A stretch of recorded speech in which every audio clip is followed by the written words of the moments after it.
Assalamualaikum, hai korang, terima kasih sudah singgah ke channel aku. Sebelum korang teruskan menonton video ni, aku harap korang sudilah untuk tekan tombol subscribe, like, komen dan juga share video ni untuk korang bantu aku kembangkan lagi channel aku. Dan aku tahu channel aku ni banyak sangat kekurangan dia, aku akan cuba perbaiki dari masa ke semasa. So aku dahulukan dengan ucapan terima kasih korang. Di video kali ni aku nak kongsi dengan korang beberapa cerita seram masa aku kat tempat kerja. Dia ada 2 part. Part yang pertama, masa aku mula habis sekolah dan aku kerja di salah sebuah kilang pemprosesan makanan yang proses ayam untuk dijadikan sosis, nugget, chicken ball, apa lagi, chicken burger, ayam goreng macam tu kan, yang frozen punya. So, masa aku mula masuk, aku tak rapat dengan macam-macam kat situ tau. Untuk pengetahuan korang, kat dalam kilang tu kebanyakannya kiranya 80% Bangla, yang 10% Myanmar aku rasa dengan Indonesia, yang lagi 10% tu orang kita aku rasa lah. Lagi ramai foreigner daripada orang tempatan lah. So masa aku kan baru habis sekolah, aku takut kan. Memang lagi satu, memang foreigner ni ada yang baik-baik betul, ada yang psycho juga tau. Aku takut lah masa tu. Aku nak pergi tandas masa tu, tak ada siapa nak teman tau.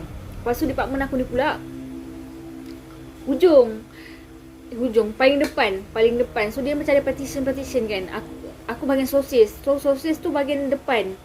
So aku kena lalu bahagian chicken ball, bahagian ramuan rempah-rempah. Yang handle tempat tu kebanyakan dia ada foreigner. So cara dia orang pandang semua tu aku takut kan. Aku pun budak-budak time tu. Tapi disebabkan dah tak tahan nak pergi tandas, aku pun pergilah. Lepas tu kat dalam tempat yang banyak mesin-mesin tu, memang tak dengar bunyi tapak kasut korang, sebab bunyi mesin kan kuat. Tapi bila dah keluar kat pintu belakang tu, nak menuju ke tandas tu, laluan kecil tu naik tangga satu hal. Lepas tu korang pakai kasut boot, kasut yang disediakan oleh kilang kan. Kalau korang melangkah tu memang terdengar lah. Dan bila aku sampai kat tempat tu, kiranya kalau tempat tu sempit tau, kalau korang lalu kat kawasan tu, kalau bertemu dengan orang lain, salah seorang kena bagi laluan kat seorang lagi tu. Dan dia memang bergema lah, senang cerita memang bergema. Nak dijadikan cerita, aku masuk dalam tandas, masa tu aku masuk bunyi air tau. Bunyi pipe air tu terbuka kat bahagian sinki. Lepas tu aku pun macam menyungut juga dalam hati, tapi dalam masa sama aku tutup lah pipe yang kat sinki tu. Lepas tu aku dengar pula pipe yang kat dalam tandas berbunyi. Aku ni kalau jenis aku pergi tandas, aku akan ambil tandas paling ujung tau. Ujung ke dinding, bukan hujung ke pintu, hujung ke dinding. So masa aku lalu nak pergi tandas tu, aku tengok tak ada orang pun dalam tandas, tapi air dalam tandas terbuka.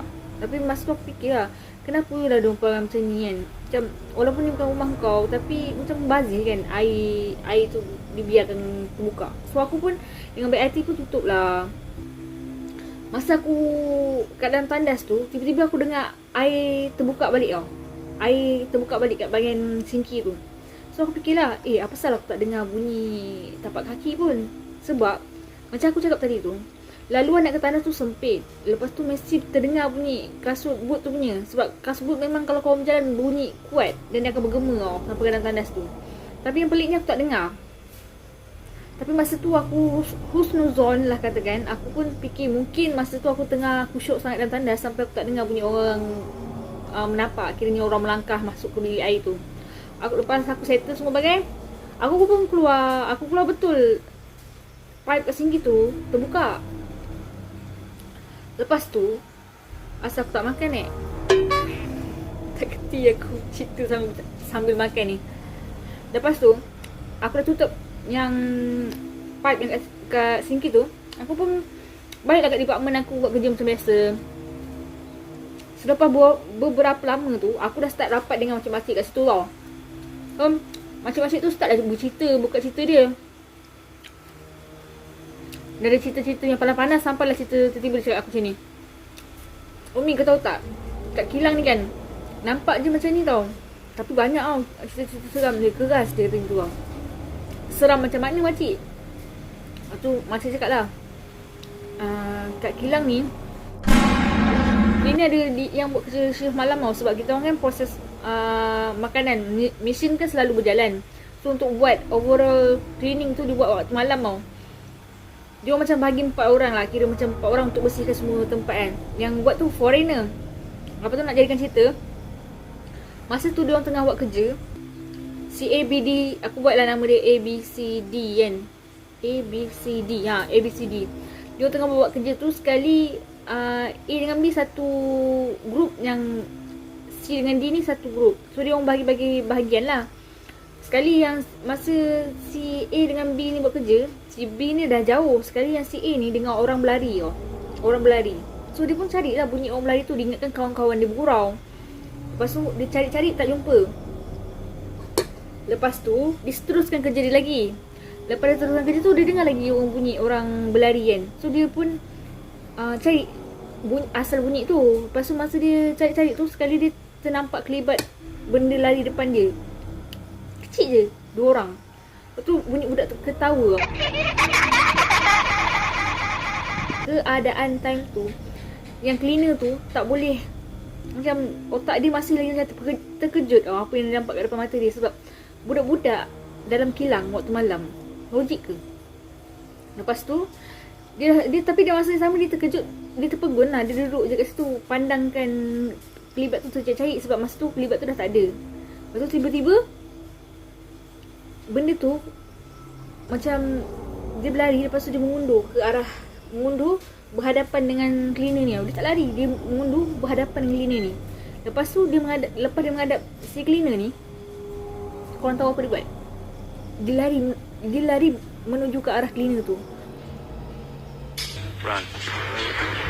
Cleaner tu lari lintah pukang balik rumah. Dan kawan-kawan dia pun macam dia dengar dia menjerit kan. Kawan-kawan dia carilah.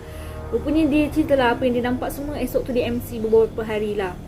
Itu satu. Yang kedua, tempat penyembelihan ayam.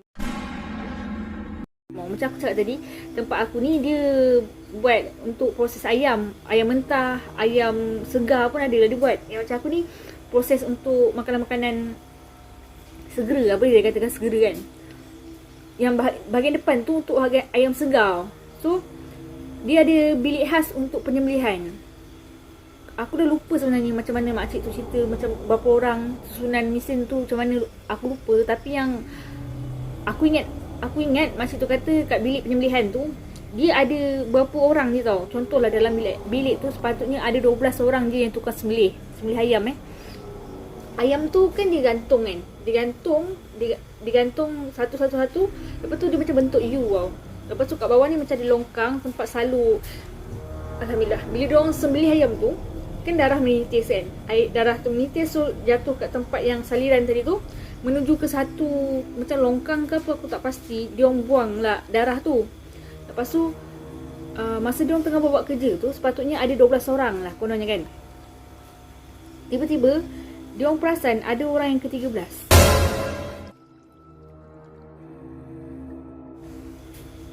Dan orang yang ke-13 tu duduk kat tempat darah ayam tadi tu berkumpul. Maksudnya dia duduk kat ujung sekali. Dan bila dia perhatikan yang lembaga tadi tu, lidah dia panjang dan tengah jilat darah yang tengah berkumpul tu. Aku tak pasti lah lembaga tu pandang dia orang ke ataupun tak pandang. Tapi yang dia orang ni dah takut, so dia orang beransu-ansu lah. Kiranya ditegur kawan-kawan yang tak sedar tu, dia orang tegur lah supaya keluar daripada tempat tu. Kedua yang tu.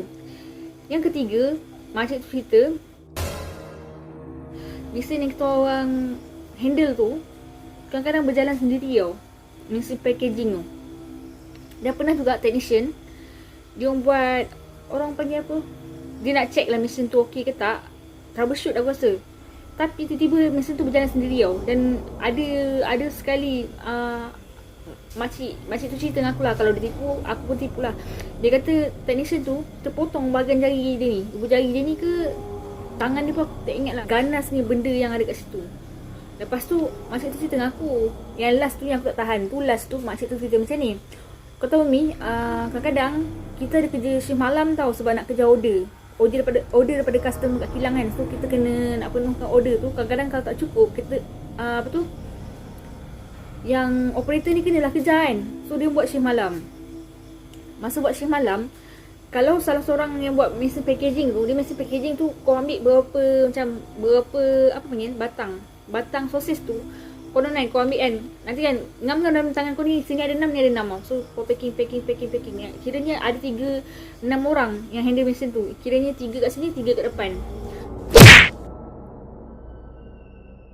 So nak jadikan cerita, kalau salah seorang daripada 6 tu nak pergi tandas, semua sekali kena bertandas. Yang lain-lain tu pun ada lah, yang tukang pungut yang mana produk yang dah siap tu kan, yang ambil produk yang dah siap tu, yang diorang akan berhenti dan diorang akan ramai-ramai pergi tandas. Lepas tu cakap lah, kenapa? Lepas tu makcik tu kata, kat tandas tu kadang-kadang diorang tertembung dengan kelibat. Tak pun dia buat gurau-gurau macam mana?